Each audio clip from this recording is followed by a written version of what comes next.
क्या आपको पता है कि एक नया शक्ति संतुलन बन रहा है और इस बार पश्चिम नहीं बल्कि ग्लोबल साउथ इसकी अगुवाई कर रहा है।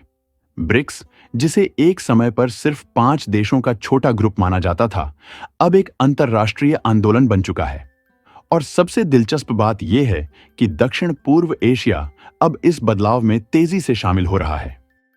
इस बार के ब्रिक्स शिखर सम्मेलन में चीन के राष्ट्रपति शी जिनपिंग खुद नहीं पहुंचे। 2025 में पहली बार ऐसा हुआ कि उन्होंने इस मंच से दूरी बनाई।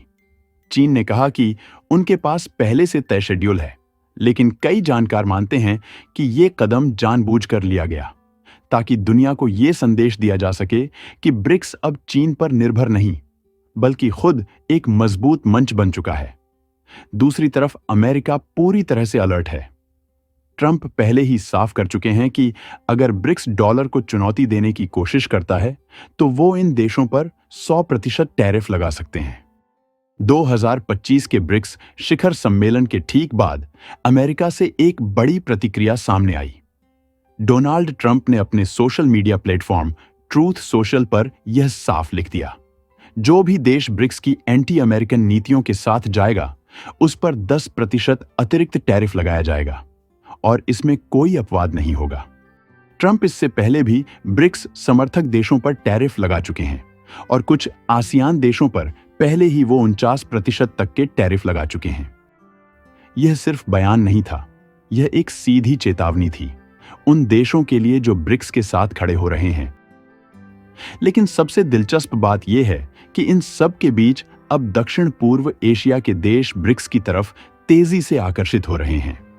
अब उनकी ये नई नीति साफ इशारा करती है कि अमेरिका ब्रिक्स को एक उभरती वैश्विक चुनौती मानता है। इंडोनेशिया इस साल की शुरुआत में ब्रिक्स का सदस्य बना और उसके बाद मलेशिया, वियतनाम और थाईलैंड जैसे देश भी इस समूह के साथ पार्टनर के तौर पर जुड़ने लगे। ये बदलाव अचानक नहीं आया, लेकिन इसका प्रभाव बहुत गहरा है। कभी जो देश पश्चिमी नीतियों और अमेरिका चीन के बीच संतुलन बनाने में लगे रहते थे, अब वो एक नए रास्ते की तलाश में हैं। एक ऐसा रास्ता जो उन्हें किसी एक महाशक्ति के अधीन हुए बिना आगे बढ़ने का मौका दे सके। सवाल ये है, आखिर क्या बदला है? ब्रिक्स अचानक इतना आकर्षक क्यों बन गया कि दक्षिण पूर्व एशिया के बड़े देश भी इसकी तरफ झुकाव दिखाने लगे हैं? असल में इन देशों के लिए अब सबसे बड़ी प्राथमिकता है अपनी स्वतंत्र विदेश नीति को बचाना, संप्रभुता को बनाए रखना और हर वैश्विक निर्णय में अपनी बात रखने का हक पाना।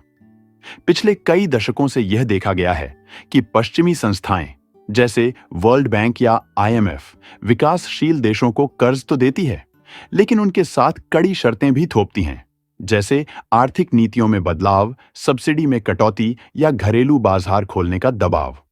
इसके कारण कई देश खुद को आर्थिक रूप से स्वतंत्र मानने के बावजूद हमेशा किसी न किसी दबाव में महसूस करते थे। ब्रिक्स इस पैटर्न को तोड़ता है। यह अब कोई सीमित संगठन नहीं रहा जिसमें केवल ब्राजील, रूस, भारत, चीन और साउथ अफ्रीका शामिल थे। अब इसमें इंडोनेशिया, ईरान, UAE, इथियोपिया और मिस्र जैसे देश भी जुड़ चुके हैं। ये देश न सिर्फ क्षेत्रीय दृष्टि से विविध हैं, बल्कि इनके बीच साझा अनुभव है, उपनिवेशवाद, विकासशील अर्थव्यवस्थाएं और एक साथ मिलकर अपने लिए बेहतर वैश्विक मंच खड़ा करने की चाह।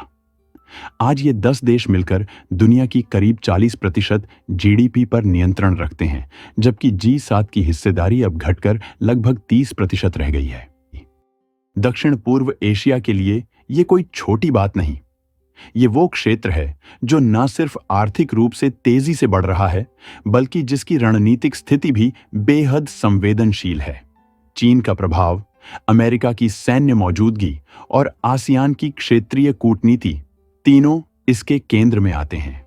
ऐसे में ब्रिक्स एक तीसरे विकल्प के रूप में उभरता है, एक ऐसा मंच जो न तो चीन नियंत्रित करता है न अमेरिका डराता है। ब्रिक्स का न्यू डेवलपमेंट बैंक उन देशों के लिए एक बड़ा सहारा बन गया है जो अपने इंफ्रास्ट्रक्चर, ग्रीन एनर्जी और डिजिटल कनेक्टिविटी जैसे क्षेत्रों में निवेश चाहते हैं, बिना किसी राजनीतिक दबाव के। मलेशिया, वियतनाम और थाईलैंड जैसे देश जो अब तक चीन या पश्चिम पर आर्थिक मदद के लिए निर्भर थे, अब इस बैंक के जरिए अपने फंडिंग विकल्पों को डाइवर्सिफाई कर सकते हैं।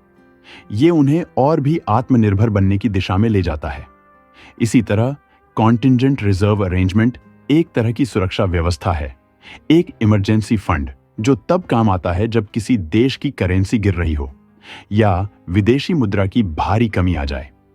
आज की दुनिया में जहां एक वैश्विक संकट कहीं भी किसी भी समय शुरू हो सकता है, जैसे कोविड या अमेरिका की ब्याज दरों में अचानक बढ़ोतरी, ऐसे समय में एक भरोसेमंद बैकअप सिस्टम होना छोटे और मध्यम देशों के लिए बहुत जरूरी हो जाता है, और यही ब्रिक्स दे रहा है।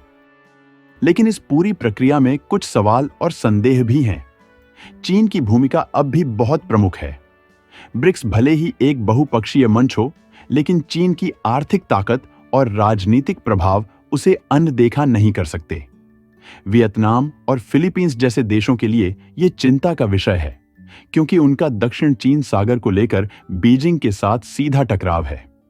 ऐसे में भले ही वो ब्रिक्स से सहयोग करना चाहें, लेकिन उन्हें डर है कि कहीं ये चीन की एक और रणनीतिक चाल ना बन जाए। इसके अलावा आसियान देशों के भीतर भी मतभेद सामने आने लगे हैं। जहां मलेशिया जैसे देश ब्रिक्स नेताओं को आसियान समिट में बुलाकर सहयोग बढ़ाना चाहते हैं, वहीं फिलीपींस जैसे देश इस पर आपत्ति जता रहे हैं, क्योंकि वो अभी भी अमेरिका की रणनीतिक सुरक्षा पर निर्भर हैं। आसियान, जो हमेशा एकता और सामूहिक कूटनीति की बात करता रहा है, अब शायद पहली बार अंदर से बंटा हुआ दिख रहा है। ये मतभेद आगे जाकर आसियान की ताकत को कमजोर कर सकते हैं, और यही वो भविष्य की चुनौती है जिससे दक्षिण पूर्व एशिया को निपटना होगा। इतना ही नहीं, ब्रिक्स की असली ताकत सिर्फ अर्थव्यवस्था या संसाधनों में नहीं, बल्कि इसकी जनसंख्या में भी छिपी है। IMF और UN के ताजा आंकड़ों के मुताबिक 2024 में ब्रिक्स देशों की कुल जनसंख्या दुनिया की लगभग 45% आबादी तक पहुंच चुकी है। यानी धरती पर हर दूसरा इंसान किसी ब्रिक्स देश में रहता है।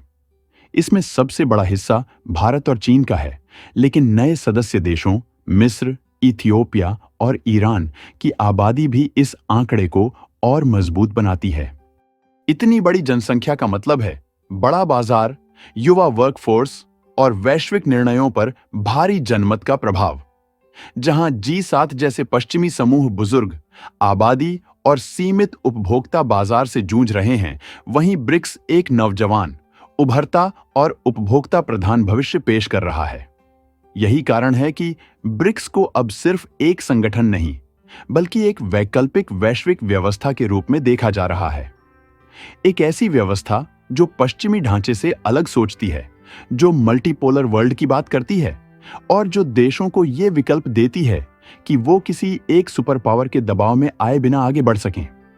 दक्षिण पूर्व एशिया अब इस बदलाव का हिस्सा बनना चाहता है, अपने शर्तों पर, अपनी शांति और विकास की परिभाषा के साथ। और ब्रिक्स शायद उनके लिए वही मंच बनता जा रहा है जहां भविष्य सिर्फ दो ध्रुवों के बीच नहीं बटा होगा, बल्कि हर देश को अपनी जगह खुद चुनने का अधिकार होगा।